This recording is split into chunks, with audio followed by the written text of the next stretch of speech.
तो चलिए स्टार्ट करते हैं। गुड मॉर्निंग सभी को, गुड मॉर्निंग। चलिए सुबह सभी को गुड मॉर्निंग। चलिए आवाज मिल पा रही है सभी को भाई? आवाज मिल पा रही है? बिल्कुल तरीके से ये समझिए कि बहुत भयंकर तरीके से तैयारी करिए। चलिए गुड मॉर्निंग सभी को, गुड मॉर्निंग। चलिए यहाँ पर क्वेश्चन दिया है कि निम्नलिखित में से कौन एक संयुक्त व्यंजन नहीं है? संयुक्त व्यंजन नहीं है तो संयुक्त व्यंजन की जो संख्या होती है 4 होती है, छत्रज्ञ, है ना। तो आपका जो ऑप्शन बी नंबर आ रहा है बिल्कुल सही हो जाएगा। ये होता है आपका ऊष्म व्यंजन। क्या होता है भाई? ऊष्म व्यंजन होता है, या ऊष्म संघर्षी कह सकते थे। ठीक है ना, ऑप्शन बनेगा यहाँ पर आपका बी नंबर। अगला क्वेश्चन दिया गया है, निम्नलिखित में से कौन सा शब्द आपका तत्सम है? कौन सा शब्द आपका तत्सम है? तत्सम जो कि आपका शुद्ध होगा। यहाँ पर जो अग्नि है, अग्नि जिसका ऑप्शन आ रहा है ए नंबर, बिल्कुल राइट जवाब हो जाएगा। अग्नि जो आपका है ये आपका तत्सम हो जाएगा। ठीक है, आगे बढ़ते हैं। क्वेश्चन आपसे दिया गया है, चलिए जय हिंद। चलिए अगला क्वेश्चन दिया है, संबंध कारक का चिन्ह बताइएगा। संबंध कारक इनमें से कौन सा है? संबंध कारक इनमें से कौन सा हो जाएगा? तो चलिए यहाँ पर दिया, देखो संबंध काकी के रारी रे नानी ने होता है, तो भैया ऑप्शन कौन सा दिया गया है? यहाँ पर सी हो जाएगा, काकी के रारी रे नानी ने, है ना। यहाँ पर आंसर आपका सी नंबर राइट हो जाएगा। आगे बढ़ते हैं। के लिए नहीं होता भाई, के लिए नहीं होता है। यहाँ पर संबंध दिया है ना, संबंध क्या होता है? संबंध होता है काकी के रारी रे नानी ने, है ना, हे भो अरे आदि, ये शब्द होते हैं। आगे बढ़ते हैं। क्वेश्चन दिया गया है, अंग्रेजी शब्द ड्राफ्टिंग का भारत सरकार द्वारा स्वीकृति हिंदी अनुवाद क्या होगा? ये बताइए, जो ड्राफ्टिंग होता है ना, ड्राफ्टिंग को हम लोग हिंदी अनुवाद में क्या कन्वर्ट करेंगे? इसे क्या कहेंगे कि होता क्या है? याद रखिए, इसे कहते हैं प्रारूपण, या कह सकते हैं आलेख। क्या? प्रारूपण, या हम तो लोग इसे आलेख भी कहते हैं, आलेख कहते हैं। याद रखिए, प्रारूपण या आलेख ऑप्शन बनेगा यहाँ पर आपका डी नंबर। आगे बढ़ते हैं। क्वेश्चन दिया गया है, इनमें से कौन एक विलोम युग्म आपका नहीं है? चलिए यहाँ पर आंसर देना है आपका। यहाँ पर सही जवाब क्या हो जाएगा कि आपके इनमें से विलोम युग्म आपका कौन सा आपका नहीं है? देखिए भाई, गुण दोष, देखो गुण और दोष ये तो आपका सही दिया गया है। फिर यहाँ पर पाप और पुण्य ये भी आपके विलोम है। यहाँ पर न्यून और अधिक ये भी सही दिया है। लेकिन बृहद और विशाल ये तो एक दूसरे के क्या है? पर्यायवाची है। तो ऑप्शन क्या बनेगा? डी नंबर जिसका आया बिल्कुल राइट बनेगा। आगे बढ़ते हैं। क्वेश्चन दिया गया है, तालव्य व्यंजन। तालब मतलब तालु से होता है, जब आपकी यहाँ पर कह सकते हैं जीभ आपके तालु के स्पर्श करे। और तालु में जब बोलते हैं चा छा जा, तो जीभ आपकी कहाँ जाती है? तालु में जाती है। तो ऑप्शन क्या बनेगा? ए नंबर इसका राइट हो जाएगा। आगे बढ़ते हैं। क्वेश्चन दिया गया है कि अंगुली पर नाचना का अर्थ क्या होता है? चलिए देखते हैं इस क्वेश्चन का जवाब कितने लोग देंगे। अंगुली पर नाचना मुहावरे का सही अर्थ क्या होगा? चलिए 7 का ऑप्शन आ रहा है ए नंबर, और 7 का ऑप्शन आ रहा है बी नंबर। लेकिन थोड़ा सा अगर ध्यान देंगे आप लोग, अंगुली पर नाचना दिया है, अंगुली पर नचाना नहीं दिया गया है। अंगुली पर नचाना नहीं दिया है, यहां पर दिया है अंगुली पर नाचना। और अंगुली पर जब नाचोगे इसका मतलब है दूसरे के इशारे पर नाचोगे। क्या? दूसरे के इशारे पर नाचोगे। जल्दीबाजी में क्वेश्चन गलत हो सकता था। याद रखिए, इसका ऑप्शन जो है किसी की इच्छा अनुसार चलना। ठीक है ना, तो समझ गए होंगे ना। ऑप्शन इसका आपका बी नंबर हो जाएगा। हाँ, अंगुली पर नचाना मतलब होता है वो अपनी इच्छा अनुसार आप चला रहे हो दूसरे को। समझ में आ गया? आगे बढ़ते हैं। ये दांतों तले अंगुली दबाने का अर्थ क्या होता है? तो भाई दांतों तले अंगुली दबाना मतलब क्या होता है? ऑप्शन आश्चर्य प्रकट करना, है ना। यहाँ पर चकित हो जाना या आश्चर्यचकित करना, ऑप्शन हो जाएगा आपका सी नंबर, यहाँ पर राइट हो जाएगा। आगे बढ़ते हैं। क्वेश्चन दिया गया है कि किसी संस्था के 25 वर्ष पूरे होने पर होने वाले उत्सव के लिए क्या यहाँ पर कहा जाएगा? तो चलिए बताइए क्या जवाब हो जाएगा। अगर 25 वर्ष हो जाते हैं, अगर 25 वर्ष हो जाते हैं तो यह हम लोग बोलते हैं रजत जयंती, है ना। रजत बोलते हैं चांदी, मतलब ये 25 वर्ष हो गया। अगर 25 को हम लोग रजत कह सकते हैं तो यहाँ हम लोग 50 को स्वर्ण कह सकते हैं, है ना। यहाँ पर 50 को स्वर्ण कर सकते हैं, और अगर 50 को स्वर्ण कह सकते हैं तो 75 को हीरक कह सकते हैं, 75 को हीरक कह सकते हैं। और अगर 75 के हीरक कहेंगे तो 100 वर्षों को हम लोग शताब्दी कहते हैं। मतलब ये हुआ कि 25 वर्ष है तो रजत जयंती, अगर 50 वर्ष हुए तो स्वर्ण जयंती, और अगर यहाँ पर 75 हुआ है तो हीरक जयंती, और अगर 100 वर्ष होते हैं तो भाई शताब्दी में तो 100 वर्ष होते ही होते हैं। क्लियर हो गया है? चलिए आगे बढ़ते हैं। क्वेश्चन आपसे अगला पूछा गया है, निम्नलिखित में से उपसर्ग रहित आपका कौन सा शब्द है? इसमें से ऐसा कौन सा शब्द है जिसमें उपसर्ग है ही नहीं? ऐसा कौन सा शब्द है? चलिए यहां पर देखिए आपका 10 नंबर में ऑप्शन क्या बनेगा। तो भाई यहां पर दिया गया संगम, समधन, गम इससे निकलेगा, विधन मोचन निकलेगा, प्रतिधन अर्पण निकलेगा। लेकिन क्रोध में यहां पर आपका कोई भी उपसर्ग आपका नहीं है। तो ऑप्शन बी नंबर जिसका आ रहा है राइट हो जाएगा, बी नंबर क्रोध। अगला क्वेश्चन दिया है, या रा लावा किस वर्ग के अंतर्गत आपका आता है? या रा लावा किस में आता है? 11 का ऑप्शन क्या हो जाएगा? तो देखिए भाई ये आपका आता है अंतःस्थ व्यंजन में। अंतःस्थ मतलब ये होता है, अंतःस्थ मतलब ये होता है कि ये पेटों से हुई आते हुए प्रतीत होते हैं, लेकिन जब मुंह से निकलता है तो ऐसा लगता है फिर से अंदर को घसीट लिया गया है, अर्थात बाहर नहीं निकल के बाहर जाते हैं, वही आवाज फिर अंदर चली जाती है, तो इसे अंतःस्थ कहते हैं। ऑप्शन सी हो जाएगा इसका राइट। ठीक है, आगे बढ़ते हैं। क्वेश्चन दिया है निम्नलिखित वाक्य का शुद्ध पदक्रम इनमें से बताइए क्या हो जाएगा। शुद्ध पदक्रम आपको बताना है, एक पानी का गिलास लाओ, क्या ये हो सकता है क्या? यहां पर हो जाएगा पानी का एक गिलास लाओ। यहां पर देखिए ऑप्शन जो है वो आपका बी हो जाएगा, पानी का एक गिलास लाओ, ऑप्शन बी हो जाएगा। ठीक है, आगे बढ़ते हैं। क्वेश्चन आपसे अगला पूछा गया है, कह रहा है राम घर गया, राम घर गया, यहां पर आंसर देना है। चलिए यहां पर बताइए, राम घर गया उसने मां को देखा का संयुक्त वाक्य क्या बनेगा? इसका बताइए कि संयुक्त वाक्य किसका क्या हो सकता है। राम घर गया उसने मां को देखा, मतलब आपका जवाब जो हो जाएगा वो हो जाएगा राम ने घर जाकर मां को देखा। सॉरी संयुक्त वाक्य दिया है ना, रुकिए 13 नंबर में संयुक्त वाक्य बनाना है आपको। राम घर गया उसने मां को देखा, तो यहां पर देखिए ऑप्शन आपका बी हो जाएगा, राम घर गया और उसने मां को देखा। 13 को ऑप्शन जो बनेगा वो आपका बी हो जाएगा, राम घर गया और उसने मां को देखा, ऑप्शन बन जाएगा बी नंबर। आगे बढ़ते हैं। क्वेश्चन आपसे अगला पूछा गया है, कह रहा आपसे रोला के प्रत्येक चरण में कितनी मात्राएं होती हैं? चलिए बताइएगा, यहां पर 14 नंबर का जवाब दीजिएगा कि रोला के प्रत्येक चरण में कितनी मात्राएं होती हैं। यहां पर 14 का ऑप्शन में से क्या हो जाएगा? चलिए 24 आपका जवाब आ रहा है, मतलब सी आंसर आपका हो जाएगा, यहां पर सी नंबर हो जाएगा। ठीक है, क्लियर हो गया है। चलिए आगे बढ़ते हैं। क्वेश्चन आपसे अगला पूछा, अच्छा इस वाले क्वेश्चन में कोई डाउट था क्या भाई? एक मिनट, एक पानी का गिलास लाओ, ये तो गलत था। पानी का एक गिलास लाओ, पानी का एक गिलास लाओ, पानी का एक गिलास लाओ, एक गिलास पानी का लाओ, एक गिलास, ये भी नहीं आपका होगा, बी वाला आपका इसमें ज्यादा सही था। ठीक है, वैसे हमको लग रहा है पानी का एक गिलास नहीं होता है, एक गिलास पानी लाओ ऐसे होगा, एक गिलास पानी लाओ ऐसे होना चाहिए था ना। इसके हिसाब से हमारा डी होगा, इनमें से ऐसा कोई ऑप्शन नहीं दिया गया है ना, हमारे हिसाब से इनमें कोई ऑप्शन नहीं है, क्योंकि पानी का एक गिलास तो होता नहीं है कोई कि पानी का एक गिलास हो, है ना, एक गिलास पानी लाओ ऐसे होता है, मतलब यहाँ पर ये भी आपका गलत दिया गया है, हमने ध्यान नहीं दिया, बाद में ध्यान दिया कि शायद ऐसा नहीं होता है। ठीक है, चलिए कोई बात नहीं, ज्यादा दूरी नहीं जाते हैं तो उस क्वेश्चन को देख लेते हैं, और जब ज्यादा दूर पहुंच जाते हैं तो उस क्वेश्चन को बाद में या तो हम किसी प्रकार से आपको समझा देते हैं। चलिए बताइए, राम रमापति कर धनु लेहु यहाँ कौन सा अलंकार है? राम रमापति कर धनु लेहु यहाँ कौन सा अलंकार है? 15 का जवाब देना है। आपका सही जवाब इनमें से क्या हो जाएगा? चलिए यहां पर जवाब दीजिएगा, आपका सही जवाब यहां पर क्या हो जाएगा? थोड़ा कठिन आपको लग रहा है। राम रमापति कर धनु लेहु यहां कौन सा अलंकार है? चलिए तो देखिए भाई, यहां पर जो आपका आंसर होगा ये कौन सा हो सकता है? तो इसमें आपका होता है अनुप्रास अलंकार, इसका आपका जवाब भी हो जाएगा अनुप्रास अलंकार हो जाएगा। राम रमा, यहां पर रा के आपको वर्णन ज्यादा मिला है। ठीक है, और यहां पर देखिए इसमें क्या था, एक अपवाद भी मिलता है। अपवाद क्या मिलता है? ये क्वेश्चन 2019 में एक एग्जाम में पूछा गया था, तब इसमें से वक्रोक्ति का जवाब दिया गया था। क्या दिया गया था? वक्रोक्ति दिया गया था। और इसमें से हम और थोड़ा सा एक बार देख लेते हैं वक्रोक्ति है होगा कि नहीं। हाँ, अनुप्रासी सही है भाई। ठीक है, इसका ऑप्शन बनेगा अनुप्रासी आपका होगा कि यहाँ पर रा वर्ण है, यहाँ पर रा वर्ण है। ठीक है, तो अनुप्रास इसका आंसर आपका बी नंबर राइट हो जाएगा। चलिए आगे बढ़ते हैं। कह रहे सही वर्तनी आपको बताना है, उसका अनुप्रास ही होगा, परेशान मत होइएगा। ठीक है, जिसमें डाउट होता है वो हम आपको बता देंगे कि इस क्वेश्चन में कहीं ना कहीं डाउट है, लेकिन कुछ नहीं है, यहाँ पर आपको बताना है इसका आंसर आपका कौन हो गया? अनुप्रासी होगा। अगला क्वेश्चन कह रहा है सही वर्तनी आपको छांटना है। ज्योत्सना जो आपका सही है वो आपका कौन सा है? ज्योत्सना, ज्योत्सना जो आपका सही है वो कौन सा हो सकता है? तो चलिए 16 का ऑप्शन दीजिएगा भाई, 16 नंबर। आप तो बहुत आगे पहुंच गए हो, आप लोग तो बिल्कुल हवा कर दिए हो। यहाँ पर आपका जवाब जो हो जाएगा बी नंबर आपका हो जाएगा ज्योत्सना। अगला यहाँ पर 17 नंबर दिया गया है, तो आपका हो जाएगा कौन सा? कवित्री, जो ऑप्शन क्या हो जाएगा? ए नंबर, कवित्री हो जाएगा ए नंबर। अगला क्वेश्चन दिया है उज्ज्वल, और उज्ज्वल कौन सा हो जाएगा? यहाँ पर डी नंबर हो जाएगा। देखो जब हम टेस्ट लगाते हैं ना पेपर देने से पहले, मतलब जब आपको पढ़ाते हैं तो ऐसे लगाते हैं, बिल्कुल खटाखट, बिल्कुल देखते चले जाते हैं। 6 बताइए क्या हो जाएगा? तो 6 क्या हो जाएगा? 6 हम लोग इस प्रकार से लिखते हैं, 6 लिखते हैं। ठीक है, ऑप्शन ए हो जाएगा। अगला जिजीविषा, जिजीविषा कैसे लिखते हैं?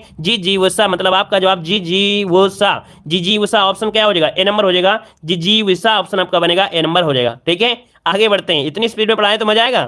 चलिए बताइएगा सही विलोम शब्द क्या होता है? सही विलोम शब्द इनमें से क्या हो जाएगा? अनादर दिया गया है, और अनादर के क्या होता है?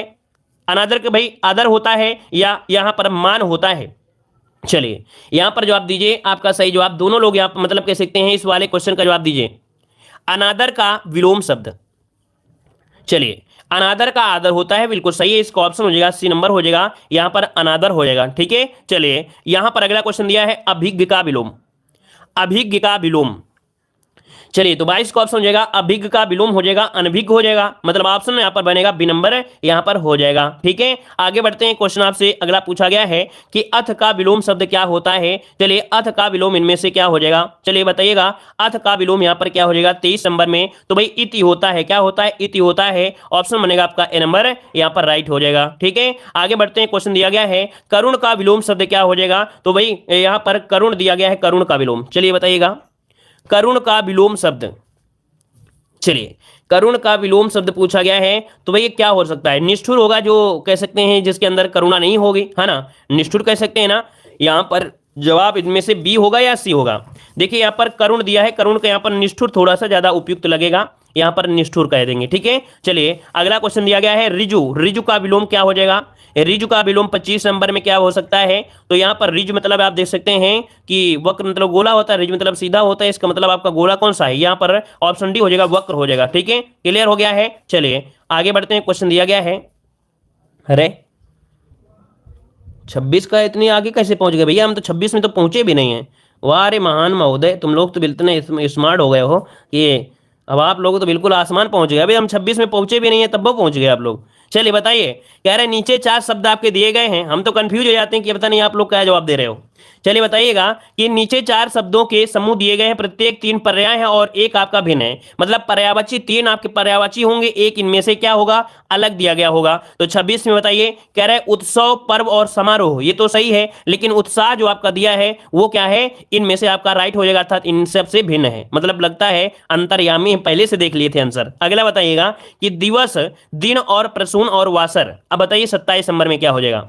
तो देखिए भाई दिवस होता है, दिन होता है, प्रसून होता है, मतलब यहां पर जो ऑप्शन है वो आपके 3 एक बोलेंगे, लेकिन जो ऑप्शन इसका क्या बनेगा वासर, ये इनका से क्या हो जाएगा अलग हो जाएगा। ठीक है, इनमें से जो आपका है ये जो बी नंबर है वासर। प्रसून मतलब फूल होता है क्या भाई, ये बताइए। प्रसून किसका पर्यायवाची होता है प्रसून मतलब पुष्प होता है ना, तो दिन दिवस मतलब इसका ऑप्शन इसका बनेगा डी वाला, मतलब इसका ये वाला आपका बनेगा चिन्ह इस प्रकार से होगा। देखिए भाई प्रसून जो होता है ये पुष्प या कह सकते हैं फूल होता है, या तो सुमन कह सकते हैं, या कुसुम कह सकते हैं, या तो मंजरी कह सकते हैं। तो इसका ऑप्शन बनेगा कौन सा, डी नंबर हो जाएगा, इसका ऑप्शन डी हो जाएगा, जो लगभग सभी लोगों ने सही जवाब दिया है। अगला बताइएगा कि कनक, स्वर्ण, हीरक और आपका हेम, अब बताइए 28 का ऑप्शन क्या हो जाएगा। 28 का ऑप्शन में से बताइए क्या हो जाएगा यहां पर 28 नंबर में। चलिए तो देखिए भाई कनक मतलब आप जानते हैं सोना होता है, कनक मतलब सोना होता है, मान गए। स्वर्ण होता है, ये भी आपका हो जाएगा। यहाँ पर हेम भी होता है, लेकिन हीरक नहीं होता है, ऑप्शन बनेगा आपका सी नंबर। अगला बताइएगा 29 नंबर में क्या डिफरेंस है। यहाँ पर देखो दिया गया है आपसे 29 नंबर में अश्व दिया गया है और इसके बाद है दिया है, यहाँ पर तुरंग दिया गया है, तो भाई आंसर डी नंबर आपका हो जाएगा कुंज, मतलब कुंजर हो जाएगा, कुंजर शायद हाथी का होता है ना, तो ऑप्शन आपका डी हो जाएगा। अगला क्वेश्चन दिया गया है 30 नंबर में, 30 को ऑप्शन दिया गया है क्या, यहाँ पर दिया गया है बादल, पयोधर, वारिज और वारिद। तो आपको अगर हमारा ट्रिक याद होगा तो आप लोग आंसर सॉल्व कर सकते हैं, क्या कि बादल में दा है, पयोधर तो जानते हैं, वारिद में दा है, इसका मतलब वारिद जो आपका है ये आपका इनमें से अलग हो जाएगा, ऑप्शन हो जाएगा यहाँ पर आपका कौन सा, सी नंबर हो जाएगा। ठीक है, चलिए आगे बढ़ते हैं। क्वेश्चन आपसे अगला पूछा है नीचे दिए गए शब्दों में से प्रयुक्त संधि का सही नाम आपको चुनना है। सन्मार्ग में आपकी संधि कौन सी है। चलिए यहां पर आंसर दीजिए 31 नंबर में सन्मार्ग का सही संधिविच्छेद।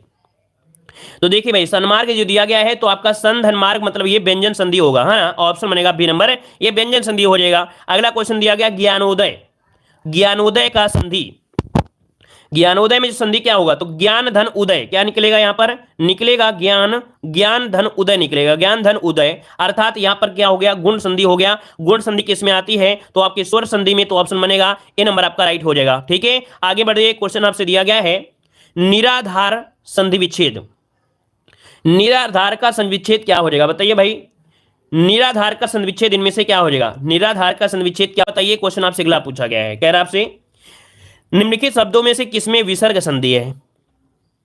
चलिए अतः धनयो, नरेंद्र, सतधंजन, सज्जन, सदैव, सदा धनयो, इसका मतलब है कि आपका आंसर यहाँ पर ये हो जाएगा अतः धनयो, क्या हो जाएगा अतः धनयो, मतलब ऑप्शन जो आपका आ रहा है ए नंबर इसका राइट हो जाएगा, है ना। अगला क्वेश्चन बताइए, अगला क्वेश्चन का जवाब भी काफी लोगों ने दे दिया है, तो चलिए बताइए यहाँ पर व्यंजन संधि किसमें व्यंजन संधि है, 35 नंबर में, 35 नंबर में। चलिए देखो यहाँ पर दिया है सप्तऋषि, फिर दिया है निराधार, हिमालय, सत्कार। देखिए सत्कार का संधि विच्छेद, तो जब सत्कार का संविच्छेद करेंगे है ना, तो इसका मतलब व्यंजन संधि आपकी किस में निकलेगा, ये ऑप्शन सी नंबर में आपका निकाला जाएगा। सत्कार में जो आपकी ये व्यंजन संधि है सी नंबर आपका हो जाएगा। ठीक है, चलिए सत धन आकार। ठीक है, अगला क्वेश्चन आपसे दिया गया है, नीचे दिए गए शब्दों में से प्रयुक्त समास आपको बताना है। बताइए कौन सा समास हो जाएगा। पीतांबर में कौन सा समास हो जाएगा 36 नंबर में। तो पीतांबर की अगर हम बात करते हैं तो ऑप्शन आ रहा है यहाँ पर सी नंबर बहुब्रीहि समास, जो कि बिल्कुल सही ऑप्शन है, ऑप्शन सी हो जाएगा। लगता है आज आप लोग 50 मारोगे, पूरे के पूरे 50, है ना। चलिए चरण कमल में बताइए, चरण कमल में कौन सा समास है। चलिए जवाब दीजिए, यहां पर आंसर क्या हो जाएगा, चरण कमल में कौन सा समास है। चलिए चरण कमल कर्मधारय समास, याद रखिए कर्मधारय हो जाएगा, यहां पर आंसर आपका भी हो जाएगा। चरण कमल में जो समास है वो आपका कर्मधारय समास बनेगा, याद रखिएगा। ठीक है, क्लियर है। चलिए चरण रूपी कमल, ये तो कह सकते हैं रूपी शब्द होता है कर्मधारय में। अगला बताइएगा, घुड़सवार में कौन सा समास है। घुड़सवार में कौन सा समास है। चलिए घोड़े के लिए सवार, अच्छा घोड़े पर सवार, घुड़सवार मतलब घोड़े पर सवार, अर्थात ये तत्पुरुष समास हो जाएगा। तत्पुरुष समास ऑप्शन सी हो जाएगा। अगला यहाँ पर चौराहा, अब बताइए चौराहा में कौन सा समास है। तो चौराहा में 4 राहों का समास, अर्थात क्या हो जाएगा, द्विगु समास हो जाएगा। संख्यावाची है तो आपका ऑप्शन क्या हो जाएगा, ए नंबर हो जाएगा। अगला बताइएगा, यहां पर दिया गया है गर्व शून्य में समास। गर्व शून्य मतलब गर्व से शून्य क्या बन सकता है, यहां पर गर्व से शून्य अर्थात तो यहां पर 40 का ऑप्शन क्या हो जाएगा भाई, जवाब दीजिएगा। से करण से के द्वारा, करण से के द्वारा मतलब ऑप्शन हो जाएगा यहां पर आपका सी नंबर आपका हो जाएगा। क्या हो जाएगा कि सी नंबर हो जाएगा, गर्व से आपका सीना क्या होगा, मजबूत होगा, अर्थात कह सकते हैं यहां पर आंसर सी हो जाएगा। प्रफुल्लित हो जाना, ऑप्शन सी हो जाएगा। करण तत्पुरुष हो जाएगा, आदान प्रदान नहीं होगा भैया, यहां पर ऑप्शन सी हो जाएगा। अगला बताइए, क्वेश्चन दिया है सही विकल्प बताइएगा। कह रहा आपसे जो व्यर्थ बातें करता हूं उसे क्या कहेंगे। जो व्यर्थ की बातें करता हो तो उसे क्या कहते हैं, उसे कहते हैं वाचाल, मतलब जो बहुत ज्यादा बोलता हो उसे वाचाल कहते हैं, जो ज्यादा बातें करता हो, है ना। तो यहां पर आंसर क्या होगा, सी नंबर यहां पर राइट हो जाएगा। अगला क्वेश्चन आपसे यहां पर दिया है, जो देखने में प्रिय लगता हो, जो देखने में प्रिय लगता हो उसे क्या कहते हैं। चलिए यहां पर आंसर लॉक करिएगा कि जो देखने में प्रिय लगता हो उसे क्या कहेंगे। चलिए ऑप्शन आ रहा है यहां पर प्रियदर्शी, बिल्कुल सही जवाब है, आपका आंसर हो जाएगा यहां पर बी नंबर प्रियदर्शी हो जाएगा। चलिए अगला क्वेश्चन है, एहसान को ना मानने वाले को क्या कहते हैं। एहसान को ना मानने वाले को क्या बोलते हैं, एहसान परामर्श बोलते हैं क्या, क्या बोलेंगे। यहां पर बोलते हैं एहसान को ना मानने वाले को, ना मानने वाले को बोलते हैं हम लोग क्या, ऑप्शन बी हो जाएगा कृतघ्न बोलते हैं, क्योंकि ना शब्द जुड़ा है ना, तो आपका ये निगेटिव यहां भी दुआ है। अगर एहसान मानने वाला होता है उसे कृतज्ञ कहते हैं, और एहसान ना मानने वाले को कृतघ्न कहते हैं। ठीक है, आगे बढ़ते हैं। क्वेश्चन दिया गया है, जिसे कठिनाई से जीता जा सके। चलिए यहां पर बताइए, जिसे कठिनाई से जीता जा सके उसे क्या कहेंगे। 44 को ऑप्शन लॉक करना है, तो भाई ऑप्शन क्या हो जाएगा, यहां पर हो जाएगा दुर्जय हो जाएगा। क्या हो जाएगा, दुर्जय, जो कि ऑप्शन क्या है यहां पर 44 का ऑप्शन हो जाएगा डी नंबर, यहां पर राइट हो जाएगा। ठीक है, आगे बढ़ते हैं। क्वेश्चन आपसे अगला पूछा है, बचपन और जवानी के बीच की अवस्था क्या होती है। बचपन और जवानी के बीच जो अवस्था होती है उसे क्या कहते हैं। चलिए आपका जवाब क्या हो जाएगा, तो याद रखिएगा इसे बोलते हैं वयाह संधि। क्या बोलते हैं इसे, वयाह संधि, ऑप्शन बनेगा यहां पर आपका सी नंबर हो जाएगा, वयाह संधि हो जाएगा। ठीक है, चलिए यहां पर आप बताइए, रिक्त स्थान का पूर्ति करिए। तन को कपड़ा ना ना को रोटी, मतलब यहां पर 46 वाले में ऑप्शन भरिए, क्या हो जाएगा कि तन को कपड़ा ना खाने को रोटी, यही तो भरेंगे। यहां पर आंसर क्या हो सकता है, ए नंबर आपका हो जाएगा कि तन को कपड़ा ना खाने को रोटी। ठीक है, ऑप्शन बन जाएगा ए नंबर। अगला क्वेश्चन दिया गया है कि चमड़ी जाए पर दमड़ी ना जाए। ठीक है, 47 का ऑप्शन क्या हो जाएगा, चमड़ी जाए पर दमड़ी ना जाए, मतलब ऑप्शन हो जाएगा डी नंबर। अगला क्वेश्चन दिया है, महात्मा बुद्ध करुणा के साक्षात्कार थे, क्या थे भाई, 48 का जवाब दीजिएगा। चलिए महात्मा बुद्ध करुणा के साक्षात्कार थे, यहां पर बताइए आपका आंसर क्या हो जाएगा। 48 नंबर में काफी लोग दे रहे हैं, यहां पर ए नंबर, काफी लोग दे रहे हैं यहां पर डी नंबर। चलिए महात्मा बुद्ध करुणा के साक्षात्कार थे, क्या भर सकते हैं, महात्मा बुद्ध करुणा के साक्षात्कार थे, यहां पर जो आपका आंसर हो जाएगा क्या हो सकता है। 49 वाला बताइएगा, कह रहा है इसमें से पुल्लिंग नहीं है। बचपन कैसा है, वायु कैसा है या कैसी है, समुद्र कैसा है, घी कैसा है, मतलब आपका जो आंसर हो जाएगा 49 नंबर में वो आपका घी, यहां पर पुल्लिंग नहीं है। यहां पर जो वायु है वो कैसी है, वायु है तो कैसी है, इसका मतलब ये क्या होगा, ये स्त्रीलिंग हो जाएगा। ठीक है, अगला क्वेश्चन दिया है, चुनाव क्षेत्रों का समय समय पर क्या करना चाहिए, यहां पर 50 नंबर में, तो 50 का ऑप्शन हो जाएगा सी नंबर, परिसीमन होता है। क्या होता है, परिसीमन, इसका मतलब होता है कि निरीक्षण करते रहना चाहिए, परिसीमन हो जाएगा, ऑप्शन इसका सही हो जाएगा। धन्यवाद सभी को, जय हिंद, वंदे मातरम। लाइक करें, शेयर करें।